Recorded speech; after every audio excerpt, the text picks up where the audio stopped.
Dobar dan zopet.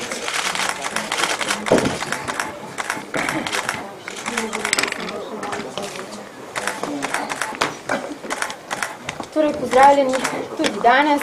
Še enkrat nekaj pojasnil v zvezi z odzivi po včerajšnjem izdanem revizijskem poročilu. Nas čaka zelo kratkih, najprej predsednik dr. Šoltes, na to še strokovno nekaj dodatnega vrhovni državni revizor, samo je rekel. Ja, torej hvala. Glede na odziv na naše poročilo smo se odločili, da vsled različnim namigovanjem in ugibanjem vsem damo kratko izjavo za javnost, v prvem delu malo bolj v tem političnem kontekstu in drugo strokovno, ki se nanaša na same popravljalne ukrepe. Vsekakor torej moramo kategorično zavrniti vsa ta namigovanja o politično motiviranem poročilu, o politično motiviranem porevizijskem poročilu in politično motiviranem pozivu za razrešitev odgovorne osebe.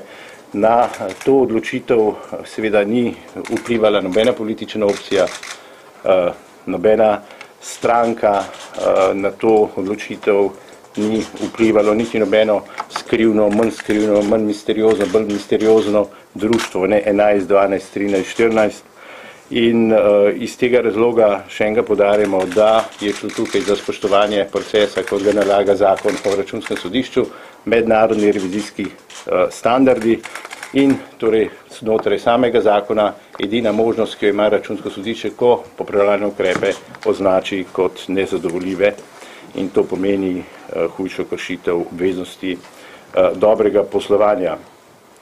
Za ilustracijo, proces revizijski, kot ga imamo v Republiki Sloveniji, skladno z zakonom o računskem sodišču, praktično predsedniku računskega sodišča onemogoča poseganje v sam revizijski proces, v vsebino besedila, ki je na koncu predmet poročila, porevizijskega poročila ali tudi zahteve za razrešitev odgovorne osebe, ker se postopek začne torej pri samih revizorjih, predlog za različne ukrepe da potem pristojni vrhovni državni revizor.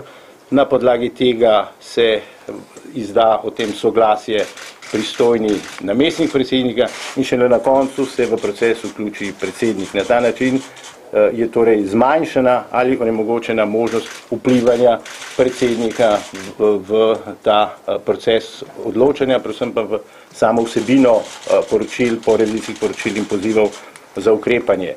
In če pokažemo, ali če obrnemo zadevo drugače, kaj bi bilo, če bi pristojni državni revizor predlagal tak ukrep, če bi torej pristojni namestnik dal soglasje in če bi jaz odklonil, da podpišem tak poziv. Ali bi v tem primeru ne bili deležni zopet napadov in kritik, da varujemo vladajočo opcijo, da ne želimo poudariti problematiko na področju evidence, na področju jasnosti javnih financ, ali torej ne sodelujemo pri prikrivanju dejanskega stanja na področju dolga zadolženosti države. Ravno zato ponovno poudarjam, vsak naj torej opravlja svoje delo, tudi v tem primeru je računsko sodišče opravilo svoje delo objektivno, torej skladno z standardi, ki ga pri tem zavezujejo in tudi zakonodaja računskega sodišča in torej, če bi vsak opravljal svoje delo tako, kot je treba, potem seveda računskemu sodišču ne bi bilo treba opravljati svojega dela, ker torej ne bi bilo potrebno izdajati takšnih ukrepov kot jih. Tisto, kar se je pojavilo v nadaljevanju glede sprememb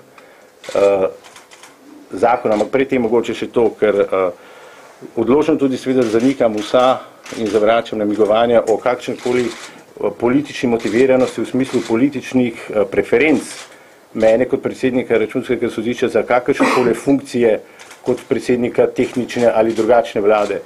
In mislim, da ni prav, da se špekulira z mojim imenom v povezavi z kakršnimikoli političnimi kombinacijami danes in v prihodnje. Zato torej še enkrat poudarjam, da je vloga predsednika računskega sodišča skladna z zakonom popolnoma jasna in da tukaj tudi v tem konkretnem primeru torej ni šlo za nobeno politično motivirano, še najmanj in nikoli za kakršnimikoli političnimi cilji, ker če bi govorili o tej politični motiviranosti glede na verigo členov, ki je udeležena v celotnem revizijskem postopku, potem seveda bi moralo biti celotno računsko sodišče politično motivirano od samih revizorjev, vrhovnega, pristojnega in tako dalje, kar pa seveda ni res. Mogoče še to, kar se zakona tiče o računskem sodišču, kot slišimo izopet, seveda se pojavljajo pobude o spremembah zakona o računskem sodišču. Mi seveda podpiramo spremembe zakona o računskem sodišču. Ta zakon je star že kar nekaj let, tudi določene rešitve, ki so, jih je dejansko potrebno dodelati. In tisto, kar sem včeraj govoril, tudi ko govorimo o odgovornosti ministrov, to seveda ni stvar zakona o računskem sodišču. To je stvar drugih zakonov. In kot sem rekel, zaenkrat imamo zakon o javnih financah še vedno predeljeno, da so ministri odgovorni tako za pravilnost kot za smotrnost poslovanja z javnimi financami. In odtot ta poziv odgovorni osebi, kot izrecno to dopušča zakon o računskem sodišču, tako da tukaj ne gre za nobeno preseganje pooblastil, kot bi kdo lahko na hitro pomislil. Zdaj seveda te spremembe, kakšne bodo, ko bodo, o tem seveda se bomo sproti opredeljevali. Vsekakor je pa treba razmisliti o tem, ali torej te spremembe ne bi šle v zmanjšanje pristojnosti računskega sodišča ali v povečanje. Vloga nadzornih inštitucij, med katere se seveda uvršča tudi računsko sodišče, je predvsem kontrola ali pa nadzor nad poslovanjem na posameznih področjih ali v okviru človekovih pravic, kar velja za varuha javnih naročil, kar velja za revizijsko komisijo ali pa informacije javnega značaja in tako dalje. Za računsko sodišče seveda smo postavili vrhovni varuh javnih financ in nismo organ, ki bi imel kaznovalne pristojnosti. Torej ne izdajemo sodb, kljub temu, da smo računsko sodišče. In edino naše, če rečem, orodje, tisto, kar smo že včeraj govorili, ki pa je seveda dosti nefleksibilno, če govorimo o zahtevi oziroma o pozivu za pozivu za začetek postopka za razrešitev odgovorne osebe, računsko sodišče niti seveda nima. In tisti, ki bodo seveda pripravljali te spremembe, ne imajo pred očmi predvsem to, da je Slovenija seveda relativno mlada demokracija, da se te vse inštitucije neodvisne šele vzpostavljajo v našem sistemu in da se seveda, kot očitno vidimo, se šele vzpostavljajo tudi odnos do teh inštitucij. Ali je ta odnos primeren ali ne, seveda lahko vsak presodi sam. Meni osebno seveda se zdi mogoče neprimerno, da takoj vsako, ali pa zdaj, če govorim našo inštitucijo, takoj napadajo z, če rečemo, političnimi vatli. Takoj vsako izjavo, vsako pobudo, vsak korak pravzaprav je očitno potrebno ukviriti v nek politični predal, če ne seveda nismo posebej srečni. Ampak, kot rečeno, za spremembe zakona o računskem sodišču se zavzemamo tudi mi, seveda ne v smeri zmanjševanja pristojnosti, ker če bo seveda zmanjševali pristojnosti računskega sodišča, da bo računsko sodišče postalo pravzaprav organ z minimalnimi pristojnostmi, potem seveda takega organa ne rabimo. In kot sem videl danes v enem od časopisov zapisano, če je problem Šoltes, seveda potem zamenjate Šoltesa. Ne mečite pa seveda slabe luči na računsko sodišče, ker pač dela skladno z zakonodajo, ki nalaga tudi postopkovna pravila za delovanje računskega sodišča. Kar se tiče ustavne pobude za presojo, torej pristojnosti računskega sodišča, o tem smo govorili približno pred enim letom. Ampak vsi tisti, ki so bili takrat najbolj glasni in ki danes seveda govorijo o tem, da računsko sodišče dela politikanstvo, seveda jih razumem zaradi osebne njihove prizadetosti do odnosa z računskim sodiščem, ampak dejstvo je, da se od takrat da ni zgodilo nič, nihče, torej v tem enem letu ni sprožil te pobude. In da se očitno ta intenca po teh spremembah pojavi vedno, ko se pojavimo z takšnim ali drugačnim pozivom, kar seveda postavlja pod vprašanje konsistentnost teh teženj. In za zaključek, da ne bom predolg, še to, seveda ne glede na to, kako se bo premier odločil v tem roku, ki ga ima na voljo, je za nas kot računsko sodišče bistvenega pomena, da se izvedejo te popravljalni ukrepi, da se torej začne reševati problem, na katerega smo opozorili, ki ima pomembne posledice. O tem, kaj je minister izvedel, oziroma ministrstvo izvedlo in kaj ne, o tem bo več tudi, če rečem, plastično prikazal kolega Jereb, da se bo se lahko tudi sami prepričali o bogatstvu tega odzivnega poročila. Vsekakor bi pa za konec rekel še to, seveda, da premier se lahko dobi tudi od nas dodatna pojasnila, če mu bo to pomagalo pri argumentih za ali proti takšni ali drugačni odločitvi. Toliko zdaj z moje strani, zdaj pa po sami vsebini bi še enkrat, tako kot včeraj, predal besedo kolegu Jerebu. Glede na to, da sem bil včeraj relativno dolg, bi danes želel opozoriti predvsem na tiste najpomembnejše zadeve glede popravljalnih ukrepov, kaj je v resnici bilo narejeno in kaj ni bilo narejeno. V vsakem primeru je seveda ponovno potrebno opozoriti, da smo izdali dva zahtevana popravljalna ukrepa Ministrstvu za finance. Prvi je bil povezan s tem, da se uredijo razmerja med Republiko Slovenijo in Sodom, kar smo tudi včeraj navedli, da je Ministrstvo za finance uredilo večinoma ustrezno sprejetjem dveh zakonov, oziroma dopolnitev zakona o Slovenskem odškodninskem skladu in zakona o plačilu odškodnine žrtvam vojnega in povojnega nasilja. To drži in ministrstvo je v tem delu ravnalo ustrezno, razen v delu, kjer je ohranilo lastništvo nad premoženjem, ki je bilo preneseno Sodu za poslovanje za račun Republike Slovenije. V tem delu pa menimo, da opredelitev, da Sod postane lastnik takega premoženja, ni skladna z namenom in zato smo v tem delu ta ukrep ocenili kot delno zadovoljiv. Večji problem je pa z drugim ukrepom in to je pa v zvezi s tem začasnim navodilom. Jaz ga lahko pokažem, na dveh straneh je, nikjer ni navedeno, komu je bilo izdano in si bomo šli lahko pogledati od besede do besede, kaj smo od Ministrstva za finance zahtevali. Glede na to, da je minister izjavil, da je to navodilo v resnici izdal, pomeni, da je to javen dokument, ki vam ga lahko tudi pokažem.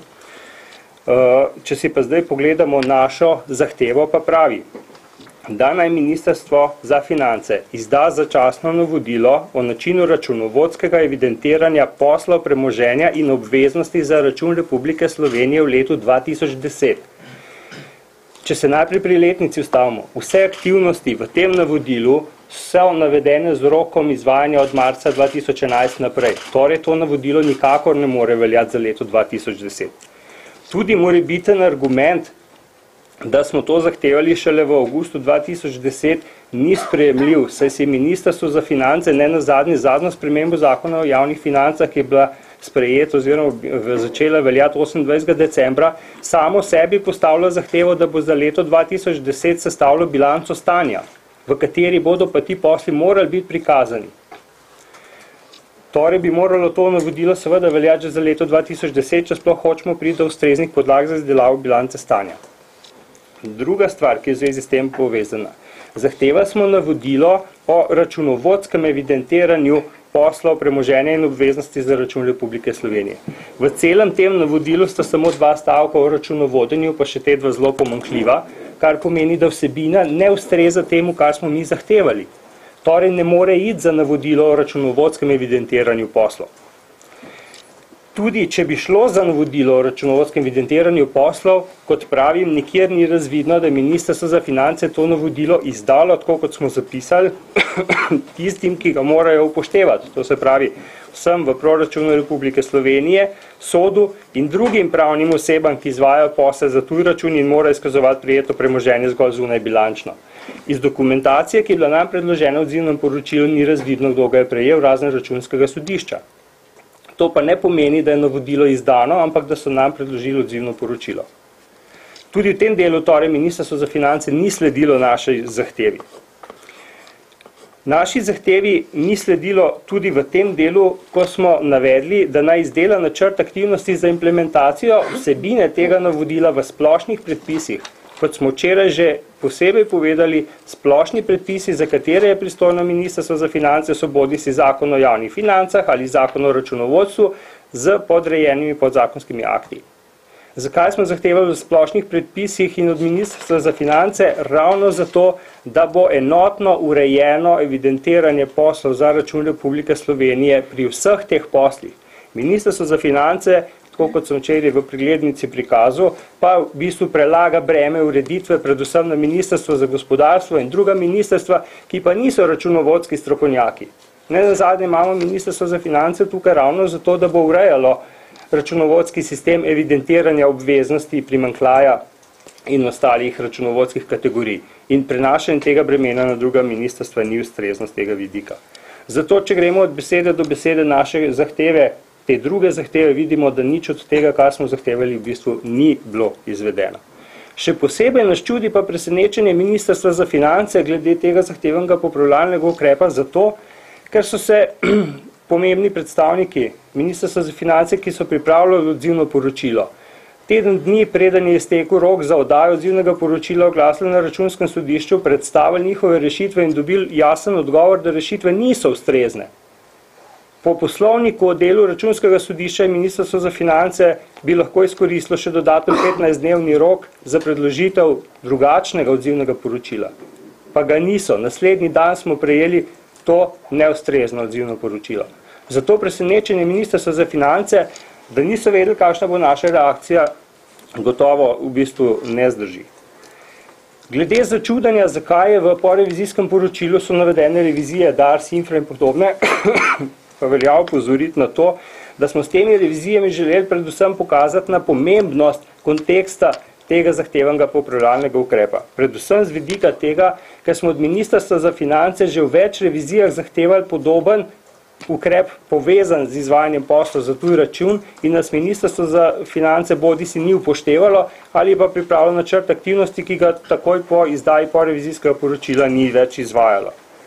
In v drugem delu pomembnosti velja opozoriti tudi na to, da je Ministrstvo za finance kot resorno pristojno ministrstvo podalo soglasje na spremembe slovenskih računovodskih standardov, predvsem standarda 35 v letu že 2005, ko je določilo 4-letno prehodno obdobje, ki se je izteklo koncem leta 2009. Od tega dne naprej nobeno javno podjetje ne more infrastrukture in dolgov povezanih z infrastrukturo izkazovati več v svoji bilanci stanja. In Ministrstvo za finance je zato vedelo 4 leta in še danes nimamo predpisanega načina poslovanja, kako naj se ti posli, ki se zdaj naprej izkazujejo kot posli za tuj račun, evidentirajo tako v bilancah občin, države in na drugi strani javnih podjetij. Da so pa tudi s tem bili seznanjeni, je pa razvidno iz revizije DARS, kakšne so posledice tega, če se to ne uredi, zaradi tega, ker DARS je pa ravno tako izkazoval sredstva v upravljanju, samo da je njemu rok za odpravo takega načina izkazovanja sredstev potekel že leta 2004. In DARS je v porevizijskem poročilu naveden predvsem z tega vidika, da se opozori, kakšne so posledice neustreznega evidentiranja tudi pri drugih subjektih. In še posebej sem omenil potem problematiko infre, kjer pa, tako kot je bilo včeraj rečeno, ne zdrži trditev Ministrstva za finance, da je potrebno najprej popraviti vse posebne zakone, preden je mogoče drugače evidentirati poslovne dogodke. Infra je simptomatičen primer, ko je potrebno računovodske dogodke izkazati takoj na drugačen način, zakon pa lahko potem spreminja zgolj razmerja med državo, infro in pa banko, ki je posodila sredstva zgolj glede evidentiranja zadolževanja. Ampak dolg država že danes v bistvu ima izgradnje vodne infrastrukture. Jaz upam, da sem bil s tem dovolj jasen, no? Če ne bi pa še na kakšno vprašanje govoril. Jaz sem vprašanje, zakaj se preomenja predstavnice računskega sodišča Slovenije? Rok mogoče primerjava tujine, imajo večje pristojnosti, imajo manjše, recimo ali je zavezujoče, ali ni zavezujoče, kaj s tem? V najbolj razvitih državah, zahodne Evrope, Ja, mi imamo pravzaprav, mogoče še to, no, nisem bil prej, to sem izpustil, mi seveda ne postavljamo in ne odstavljamo nobenih ministrov. Mi torej dajemo poziv za začetek postopka, to ni zahteva. Ne. To je prvo, kar je potrebno rešiti. Drugo, mi smo že pred enim letom pravzaprav se ukvarjali z podobnimi vprašanji, kako je primerjalno v drugih državah. Zdaj mi imamo v Evropi, no, če se zložim na evropski prostor, različne modele. Ne, nekje je, če rečemo računsko sodišče, res sodišče. Imajo tudi ta sodni del, ne, kjer pravzaprav izdajo sodbe. ne, in kjer imajo tudi ta del, če rečemo, sankcioniranja v svojih pravilih. Se pravi, tisti, pač, ki ravnajo v neskladju z zakonom. To so posebej izpostavljene tukaj romanske dežele. Ne. Tukaj imamo, recimo, imamo Francijo, imamo tudi Italijo, potem, če gremo niže, imamo tudi Grčijo, no, pa Portugal, kjer imajo drugačen model. Ne. Takrat pri nas so se pač odločili za tak model, kot so vse. Ne. Ta zdaj veljavni zakon velja od leta 2001 in dejansko je zapisal to pristojnost tako, kot jo je. Ne. In velikrat smo se seveda ukvarjali tudi s tem vprašanjem, kako uporabiti to pristojnost, ki pravzaprav ne dopušča, kot sem rekel včeraj, arbitrarnega odločanja, ko pride do takšne ocene, ampak je pač edina možnost, ki jo Računsko sodišče ima, zahteva za, oziroma poziv za začetek postopka za razrešitev odgovorne osebe. Zdaj natančne analize, seveda potem pristojnosti posameznih revizijskih inštitucij v Evropi, seveda nismo delali. Ne. Tisto, kar lahko rečem, edino to, da tisto, kar pa zavezuje vse evropske inštitucije, to vrstnega ranga, kot smo mi, so pa predvsem ta pravila revidiranja, ta zahteva po neodvisnosti teh inštitucij, omejevanje vplivanja politike na te institucije in pa seveda standardi revidiranja, s katerimi in revizijski procesi, s katerimi se omejuje možnost političnega vpliva na same revizijske procese, kar seveda mislim, da v našem zakonu imamo relativno dobro urejeno. Kot rečeno pa seveda in če bo prišlo do sprememb zakona, se bomo tukaj aktivno sodelovali. Ne. Zanima me vaš odgovor na trditev, da so po tej metodologiji ESA 95, s katero Slovenija poroča Bruslju o stanju primanjkljaja in dolga države, pravzaprav zajeti vsi ti pravni subjekti, ki upravljajo v imenu na račun države posle zanje. No, najprej seveda velja odgovoriti na tisto vprašanje, ko ste že včeraj spraševali. Celotnih posledic, v kolikšnih primerih je izkazovanje poslov za račun države izkazano ustrezno, v kolikšnih primerih ni ustrezno, ne moramo podati, dokler ne bi revidirali vseh subjektov, ki te posle izvajajo. Pri ESI je pa tako, dolgovi Darsa so po ESI dogovorjeni z Eurostatom in se izkazujejo ustrezno. Zelo bi me pa čudilo, če so na primer dolgovi v razmerju do infre upoštevani tudi pri izkazovanju dolga po ESI, že zato, ker na Ministrstvu za finance ves čas pojasnjuje, da ustreznih knjigovodskih listin za evidentiranje poslovnih dogodkov nimajo. To sem včeraj tudi opozoril. Če nimajo knjigovodskih listin, da bi evidentirali te dolgove v proračunu za slovenske potrebe, potem si jaz ne predstavljam, kako lahko poročajo po ESI 95 ustrezno. Bi se pa mogli po vašem mnenju vključiti? Gotovo. Sej morda, če dodam, saj je infrastruktura, ki jo infra gradi, neposredno v lasti države, po zakonu. Torej, če država postane lastnica teh sredstev, mora izkazovati tudi dolgove, če so bili za financiranje te gradnje najeti dolgovi. Slovenija pa zanima, pa če eno leto nazaj bi se retornil, kakšen zdaj stane glede recikliranja oziroma glede kanti, če se po domači izrazimo, ali je ministrstvo že oddalo kakšno poročilo, ga analizirate, kako se ne so problematiko? Jaz bi dal besedo kar kolegu vrhovnemu državnemu revizorju, ki je zadolžen za, oziroma ki mu je MOP stalen klient. Komisija Državnega zbora za nadzor javnih financ je v septembru 2010 opravljala razpravo o našem poročilu o ločenem zbiranju odpadkov, sprejela tudi določene sklepe.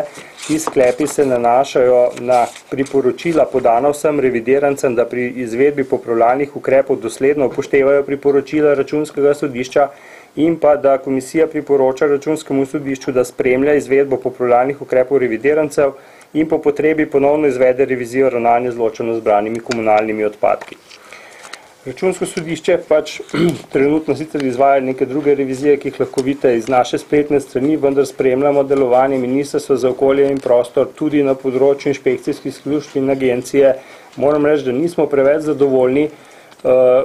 Še posebej, sicer nekatere aktivnosti so se začele izvajati, posebej v zvezi z glavnimi problemi, ki povzročajo takšno stanje pri ločenem zbiranju odpadkov, kot smo ga opisali v našem revizijskem poročilu, pa ostajajo odprti. Nerešeni so tako problemi glede okoljske dajatve, nerešen je pa najpomembnejši problem po našem mnenju glede urejanja pristojnosti za izvajanje te gospodarske javne službe. Ker je Ministrstvo za okolje namreč v svojih operativnih programih jasno zapisalo, da gre predvsem pri pribiranju in odlaganju odpadkov za nadobčinsko raven urejanja, kjer si občine ne smejo sploh zgraditi svojega lastnega odlagališča, pomeni, da pristojnost za izvajanje teh javnih služb bi morala preiti na državo. Šele tedaj bo država lahko tudi učinkovito odločala o tem, koliko regijskih centrov potrebujemo, ker se lahko sedaj gradijo seveda regijski centri, ki so premajhni, neučinkoviti, nas bodo kasneje zelo drago stali. In v tem vidimo, bo neko glavni problem, ki se pa še ni začel ustrezno upravljati. Koliko časa po vašem ministrstvu, torej na voljo, da boste začeli uradno revizijo, da boste začeli ponovno uradno revizijo, recimo, in seveda me zanima, lahko tudi novega ministra čakati podobnega kot prejšnjega. No, zdaj, kot veste, po našem zakonu je program za izvrševanje revizijske pristojnosti zaupan, vam zato ne morem podati informacije o tem, ali bomo ali ne bomo in kdaj bomo izvajali revizijo. Za ministrom velja pa to opozoriti, Računsko sodišče, ko izda revizijsko poročilo, nima nobene možnosti izdajati pozivov za razrešitev. Mi tudi, če gremo danes narediti ponovno revizijo ločenega zbiranja odpadkov, bomo lahko navedli ugotovitve, da se ta gospodarska javna služba še ni organizirana ustrezno in bomo tedaj šele lahko ponovno naložili izvedbo popravljalnih ukrepov in če obstoječi minister tistih popravljalnih ukrepov ne bo izvedel ustrezno, ga seveda lahko tako kot vsako drugo odgovorno osebo čaka enaka usoda. Ampak odvisno bo od izvajanja popravljalnih ukrepov po izvedeni naši reviziji, ne pa ukrepov, ki jih danes izvaja. Mogoče sem tukaj še nekaj dodal. Mi ne zahtevamo nemogočih ukrepov. Ne zahtevamo nekaj, kar je nekaj imaginarnega, kar se torej ne da izvesti. Vse ima torej vzrok in posledico in revidiranci so zelo dobro seznanjeni z našimi zahtevami, kaj torej pričakujemo od njih. V nekaterih primerih to ne izvedejo ali pa tisto, kar je bolj problematično, ne želijo izvesti zaradi nekih drugih interesov. In to, kar je kolega, to samo mimogrede, da ne bomo zdaj ta razgovor preveč v MOP odpeljali. Samo to, da s temi ukrepi prenosa te gospodarske službe iz občin na državo, kar je seveda nujno, se praktično v teoriji strinjajo vsi, od strokovnih sodelov ali strokovnih ljudi na ministrstvu, kot sam minister. A edina pomanjkljivost tega je, da se nič ne zgodi. In kot rečeno, edini primer, oziroma edino orodje, ki ga ima računsko, je zahteva za popravljalne ukrepe. Ja, prizadeti del politike se je v glavnem odzval nekako na standarden način, skratka računskemu sodišču oziroma vam osebno nekako skuša lepiti določene etikete, ampak danes zjutraj pa še en primer, čisto načelen, ki mogoče še bolj preseneča, da eden od ministrov zjutraj reče v kamero, da bi bilo zelo slabo za državo, če bi spoštovali predlog računskega sodišča. Kdaj je lahko spoštovanje institucij slabo? No, zelo slabo za državo je, če se inštitucij ne spoštuje, če torej nimamo ustreznega odnosa do inštitucij, če torej niti ne razumemo mogoče vloge posameznih institucij in če torej razumemo pristojnost samo takrat, kadar takšne inštitucije, pa zdaj ne govorim samo o naši, lahko izrekajo izvršilve sodbe, se pravi samo takrat, ker imamo po eni strani korenček in palico. Seveda to ni dobro. Ravno za neko zrelo demokracijo, zdaj vprašanje, ali smo že tam ali ne, se seveda pričakuje, da bo razumela tudi pomen teh neodvisnih inštitucij, ki pa niso del represivnega aparata, ampak so del tako imenovane horizontalne pregleda ali pa kontrole horizontalne odgovornosti oblasti. Ker ko govorimo o vertikalni, zato poskrbijo volitve na vsake 4 leta.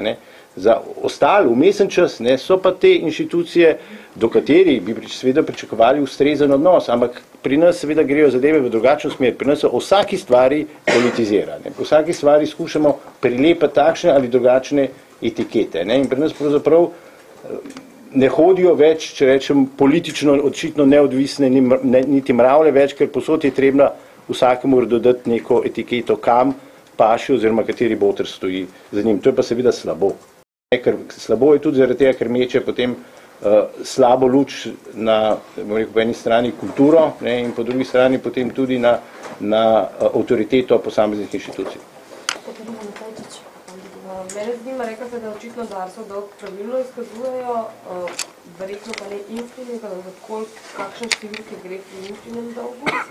Kdo poleg Infri bi recimo lahko še bil sporen in pa kakšen, če lahko vse odstotki poveste, je torej, koliko večji je torej dejanski dolg države, ki javi s prikazom?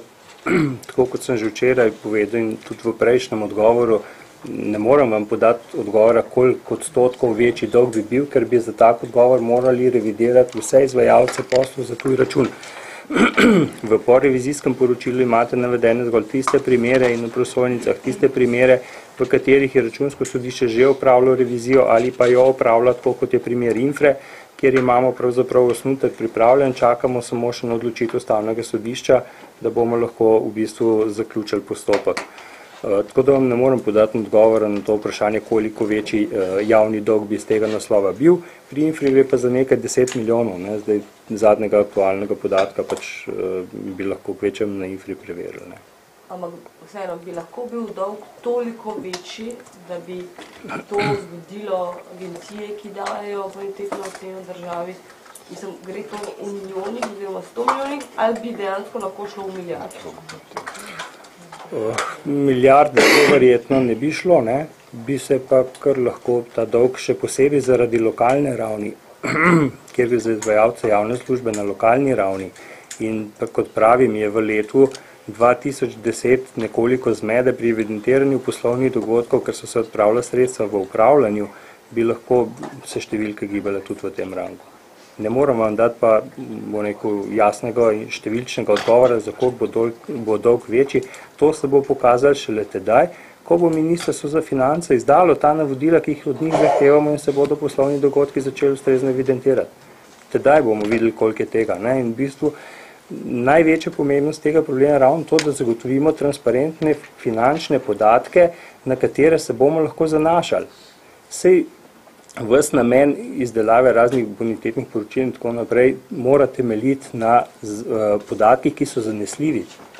Ne? Če so podatki tvegani, če ne vemo, potem imamo tukaj lahko precejšnje probleme, ne glede na dimenzijo vrednosti, ki iz tega izvira.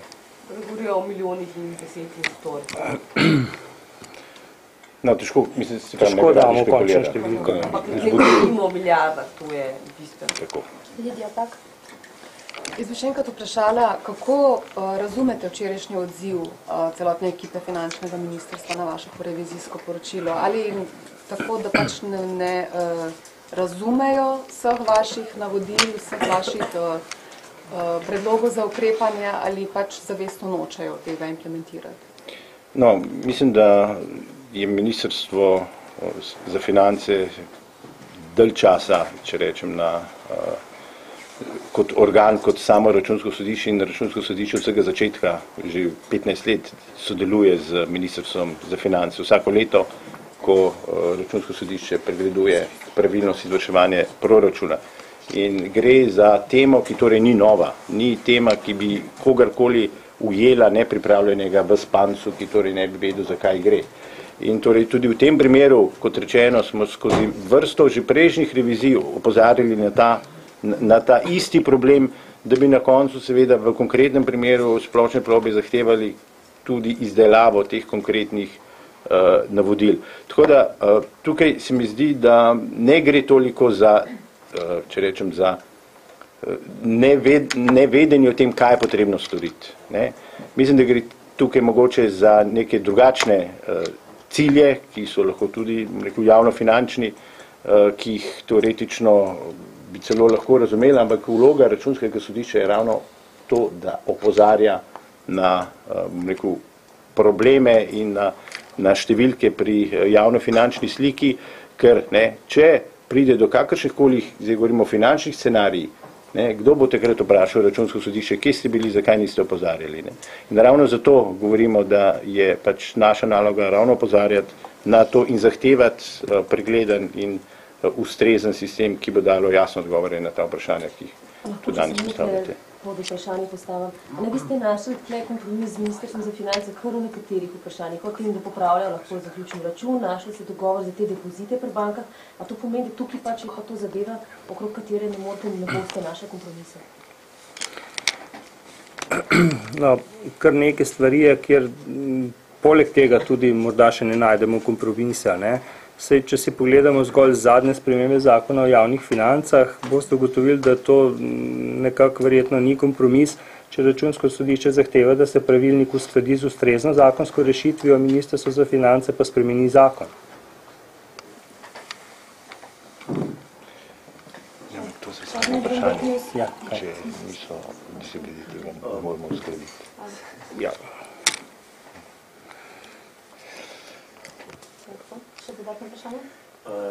Jaz bi samo vprašal, ali se nam lahko zgodi Grčija v smislu prikrivanja podatkov, torej govorili ste, da je težko oceniti, za kolikšne vsote gre.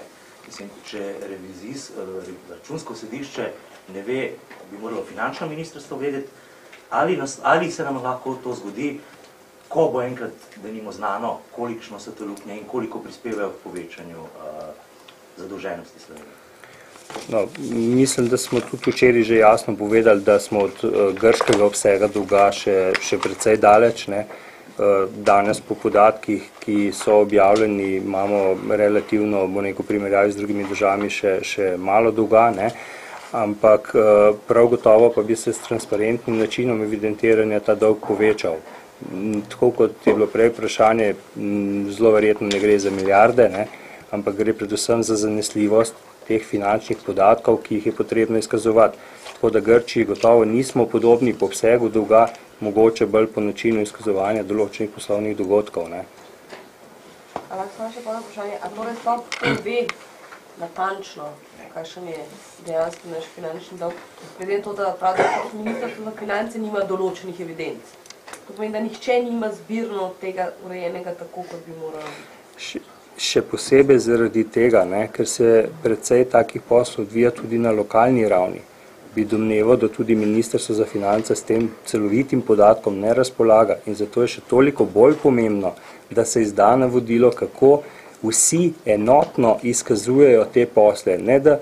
In tukaj je še posebej problem, na katerega opozarjamo. Ne. Ministrstvo za finance je še v tistih zakonih, ki jih pač navaja, da jih je treba popraviti. Ne. To je povsem napačen pristop, da se bo v 10 različnih zakonih popravljalo in vsakem posebej pisalo, kako bo nekdo enake poslovne dogodke prikazoval, ker to lahko vodi zgolj v to, da bomo končali pri tem, da bo 10 različnih rešitev za enako vsebino poslovnega dogodka. Ne. Potrebno je zagotoviti enotno način izkazovanja teh poslovnih dogodkov in ravno to je naloga Ministrstva za finance in ravno zato je ta ukrep toliko pomemben. In že to, če zdaj začnejo to delati, koliko hitro lahko dobimo neko pravo številko? Je mogoče za leto 2011 ali... Jaz mislim, da je mogoče, če se bo Ministrstvo za finance tega lotilo, da bo v letu 2011 to lahko naredilo, ampak ponovno opozarjam, ne, Zakon o javnih financah že za leto 2010 določa, da mora biti sestavljena bilanca stanja. Kaj bo v tej bilanci stanja, si pa zaenkrat ne znam predstavljati, če se bojo aktivnosti izvajale šele sredi leta 2011. Ampak to vodimo že od leta 1990, ni to bila kakšna sprememba vmes. Vam že od začetka ne vemo, pri čem smo. Poglejte, mi smo si vzpostavili nekaj časa, pravzaprav po osamosvojitvi Republike Slovenije, nismo prav dobro vedeli, kako bi predvsem na infrastrukturnem področju sploh izkazovali poslovne dogodke. Zato ne glede na to, da so bili slovenski računovodski standardi sprejeti dovolj hitro, je bil slovenski računovodski standard 35, ki je uvajal eno posebnost, ki je, bom rekel, mednarodna skupnost ne pozna, to so ta sredstva v upravljanju, je bil prvi sprejet šele leta 97. Od leta 97 naprej smo infrastrukturo izkazovali v bilancah izvajalcev gospodarskih javnih služb. S tem načinom je prišlo potem tudi do kršitev 63. člena Zakona o gospodarskih javnih službah, ki jasno pravi, da se za izgradnjo infrastrukture zadolžujeta država in občina, ne pa izvajalec javne službe. Ker je pa on imel v svoji bilanci izkazano infrastrukturo, je bilo pa zelo enostavno mu podati še nalogo, naj se še zadolži za gradnjo te infrastrukture. Ne. Vendar, kot pravim, s koncem leta 2009 je prenehalo 4-letno prehodno obdobje standarda 35 in v letu 2010 te rešitve niso več možne. Koliko je še dodatnega zadolževanja, poleg teh podatkov, ki so bili v bilancah sredstev v upravljanju, še skozi leto 2010 nastalo pri zadolževanju, tega verjetno tudi Ministrstvo za finance ne razpolaga s vsemi podatki. Ne? Tako, ampak mislim, da pa, če bi se Ministrstvo za finance lotilo v letu 2011, mislim, da bi se seveda lahko zagotovilo ustrezne podatke. Samo potrebno je želeti. Mogoče samo kratko. Ministrstvo za finance je v svojem odzivu napisalo, da je Računsko sodišče pravzaprav izkoristilo eno konkretno revizijo za to, da je podalo neko splošno navodilo za že kar zakonodajno. Me zanima, a je to pristojnost Računskega sodišča, da je splošno navodilo ali ni? Poglejte, Računsko sodišče že, ko izvaja revizijo, mora za vsako ugotovljeno nepravilnost ali nesmotrnost pravzaprav presoditi vzroke, ki so privedli do nastanka te nepravilnosti ali nesmotrnosti. In mora presojati pravzaprav, ali je vzrok v tem, da je posamezna odgovorna oseba ravnala v neskladju s predpisi ali pa načeli gospodarnega, učinkovitega in uspešnega poslovanja, ali pa je nastanek ugotovljene nesmotrnosti ali nepravilnosti izhaja iz sistemske napake, to se pravi bodisi pomanjkljive ali neustrezne pravne ureditve v Republiki Sloveniji. In tedaj, ko ugotavljamo, da so ugotovljene nesmotrnosti izhajajo iz sistemskih težav, seveda ni za pričakovati, da bomo potem izvedli, 100 revizij, da bomo pri vsakem izvajalcu poslov za račun države vsakemu posebej naložili, da bo ustrezno evidentiral računovodsko način teh dogodkov za račun Republike Slovenije, ampak bomo zahtevali od tistega organa, ki je sistemsko pristojen za izvajanje teh ukrepov, da to na sistemski ravni najprej uredi in s tem tudi mi potem lažje izvajamo revizije potem pri posameznih izvajalcih teh poslov. Ne? Sej, če gledate naše revizije na Ministrstvu za okolje in prostor ali pa na drugih ministrstvih, se marsikdaj ukvarjamo z ravno sistemskimi problemi in veliko naših ukrepov gre ravno na to sistemsko raven. Ne? Še posebej, kot pravim, če je zakonodaja pomanjkljiva, tako kot je v tem primeru. Recimo, ravno v primeru okolja in prostora, imate veliko ukrepov, ki se nanaša na terminske plane z odgovornimi osebami, glede tudi spremembe zakonodaje ali pa določenih pravil, ne ravno zato, da se odpravijo anomalije, ki so se in ki se dogajajo posebej, še ko pridemo do sistema, ko imamo nasprotujoč si po eni strani podzakonski akt z zakonom. Pravzaprav še posebej opozarjamo na ta odstopanje. Morda velja še to dodati. Vkolikor se preučujejo ustreznost posameznih pravnih rešitev, ali pa drugih navodil ministrstev, je lahko razprava o tem, ali je neka rešitev ustrezna ali ni ustrezna, lahko zelo na akademski ravni. Dokler Računsko sodišče ne potrdi neustreznosti te rešitve na konkretnem primeru.